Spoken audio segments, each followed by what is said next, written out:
Deuxième jour de l'opération d'évaluation des membres du gouvernement et leurs actions. Aujourd'hui, un ministère clé passe sous le microscope. Face à Jean-Emmanuel Ouédraogo, le patron de la Défense dévoile son bilan. Le taux de réussite global ici est de près de 90%. Satisfaisant. Nous avons eu une atteinte d'objectif de 89% et un taux d'occupation et de reconquête du territoire d'à peu près 71%. Donc pour nous, les objectifs ont été plus ou moins atteints.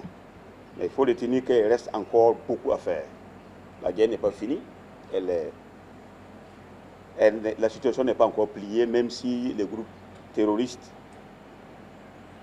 connaissent des attritions et qu'ils sont affaiblis sur tous les plans, sur le plan logistique, sur le plan même psychologique, ils sont atteints. Mais alors, monsieur le ministre, si l'ennemi est si affaibli, quand verra-t-on enfin la fin de cette guerre contre le terrorisme? Combien de temps encore faudra-t-il attendre? Écoutez, vous savez qu'on ne peut pas vous dire quand est-ce qu'on finit avec cette guerre. En la matière, il faut toujours rester prudent. On sait quand est-ce qu'une guerre commence, mais on ne peut jamais vous dire quand est-ce qu'elle s'arrête. Mais pour ce qui nous concerne, nous allons lutter pour qu'elle prenne fin le plus tôt possible. C'est notre objectif.